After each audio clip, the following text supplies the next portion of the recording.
updates.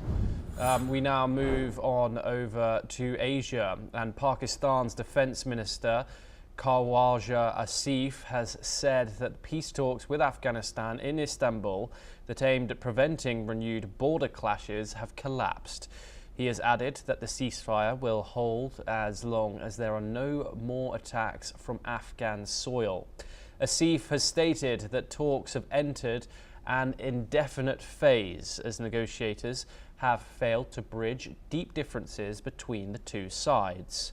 Meanwhile, the Taliban government has said that Pakistan's ceasefire will hold despite a failure of said talks. Earlier, 5 people were killed and 6 were wounded in brief cross-border fire between Afghanistan and Pakistan, the hospital official on the Afghan side said. Suresh Goul joins us once again to discuss this. What are your thoughts on the current state of these negotiations, Ambassador Goel? Of course, we've seen renewed violence now reported from the Afghan side, and now these talks in Istanbul have fallen through. However, they have said that the ceasefire will hold. Your thoughts on how and if there are any possibilities of this moving forward in some other way? Clearly, as Khawaja Asif has said, the ceasefire, there is no ceasefire now. I mean, the talks have failed. Pakistan has given notice that there is no ceasefire. Even before giving notice, Pakistanis, they were firing at the border guards between Afghanistan and Pakistan. Therefore, even earlier, Pakistan was not really holding its fire. They were going all blazing. The question here really is now going to be, will Afghanistan show restraint even in face of Pakistani firing? And that's a big if. I doubt very much that Afghanistan is going to keep holding its fire for a very long time.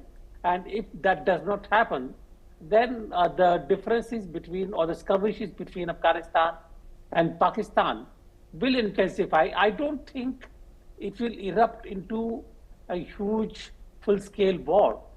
Taliban, being a guerrilla force, they are more comfortable really engaging in events like this rather than a full-scale war. But it is going to become very, very uncomfortable and very damaging for both the countries and internationally. Yes, and how might international players, if this was to escalate, obviously we were seeing the forward movement of a ceasefire deal negotiations take place. However, international players, where do they fit into this if this was to possibly escalate? If it escalates, first of all, Turkey itself will want to play a role on this thing, but that will be the role of a state's neutrality, trying to disengage Pakistan and Afghanistan. Let us not forget that Turkey itself has supported Pakistan in the OIC on several issues and internationally. But at the same time, I don't think Turkey can afford to antagonize Taliban government in Pakistan for the reasons of its own security. And Taliban, if you remember, it is Pakistan who built Taliban up really, TTP as well. And now the chicken are coming home to roost. That's all I can say really in this matter. Therefore, Afghanistan, Taliban, which is very comfortable with guerrilla tactics, are going to go full scale ahead for the action against Pakistan. Turkey will try. I don't think at the moment Turkey, besides Saudi Arabia, other countries in the Middle East, will want to basically pause the fight. But whether they will succeed or not is entirely a different matter. Yes, Ambassador Suresh Goel, thank you very much for joining us here on NewsX World. Always a pleasure to talk to you. We now move on once again, and in a major turnaround in the semiconductor spat that rattled the auto industry, China's Commerce Ministry has agreed to invite officials from the Netherlands for direct talks, explicitly welcoming the request from the Dutch Economics Ministry. China also urged The Hague to help facilitate an early resolution to this dispute over Nexperia. The Netherlands-based Chinese-owned chipmaker, whose export ban from China triggered global supply chain jitters. Meanwhile, a leading German auto parts supplier confirms that Nexperia chip imports from China have resumed, signalling a de-escalation of the row that threatened to idle vehicle assembly lines across Europe.